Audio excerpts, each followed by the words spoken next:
আচ্ছা, আপনাদের বাচ্চাও কি খেতে চায় না আমার বাবুর মতন? আমার বাবুও কিন্তু খেতে চায় না, ভীষণ খাওয়া নিয়ে ঝামেলা করে। কিন্তু ওর দিদি হলে, মানে দিদি যেটা খাওয়ায় সেটা কিন্তু সুন্দরভাবে খেয়ে নেয়। তাই আজকে আমি ওর জন্য একটু স্যুপ বানাচ্ছি, মানে ভাই বোনের জন্যই বানাচ্ছি। তো তিথিও খেয়ে নেবে আর ওর ভাইকেই খাইয়ে দেবে।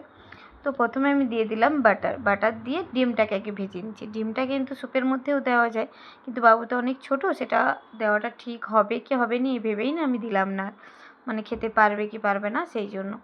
তারপরে এই তো ডিমটা ভেজে নিয়ে বাটারের মধ্যে আর একটু বাটার দিয়ে তার মধ্যে গোটা গরম মশলা দিয়ে দিয়েছি আর তেজপাতা দিয়ে দিচ্ছি, দিয়ে একটু নাড়াচাড়া করে তাতে একটু পেঁয়াজ কুচি আর রসুন আর আদা না থেতো করে তার মধ্যে একটু দিয়ে দিলাম, দিয়ে আবার একটু নাড়াচাড়া করলাম, করে চিকেনটা দিয়েছি। চিকেনটা আগে থেকে আমি কুচি কুচি করে কেটে রেখে দিয়েছি, তার মধ্যে একটু লেবু রস আর নুন মাখিয়ে অনেকক্ষণ রেখে দিয়েছিলাম, লবণ মাখিয়ে একটু অনেকক্ষণ রেখে দিয়েছিলাম, আধ ঘন্টা মতো। তারপরেই ওটাই দিয়ে দিলাম, দিয়ে ওটা আবার কড়াইতে ঢাকা দিয়ে এই 1-2 মিনিট মতো নাড়াচাড়া করে তাতে এবারে কেটে রাখা সবজিগুলো দিয়ে দিচ্ছি।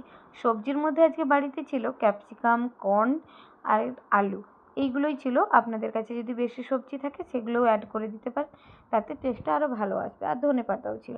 তো ওটা নাড়াচাড়া করে আমি তার মধ্যে দিয়ে দিলাম জল আমি স্যুপ যতটা রাখবো সেই হিসাবেই দিয়েছি, জল দিয়ে দিচ্ছি। আর এইটা খুব ইম্পর্ট্যান্ট পার্ট, এটার মধ্যে বাটার আর একটু গোলমরিচের গুঁড়ো, যেহেতু বাচ্চা খাবে আমি কমই গোলমরিচের গুঁড়ো দিয়েছি। আর দিয়ে দিলাম এখানে ভেজে রাখা ডিমগুলো, এগুলো দিয়েই আমি কিছুক্ষণ ঢাকা দিয়ে রেখে দিয়েছি।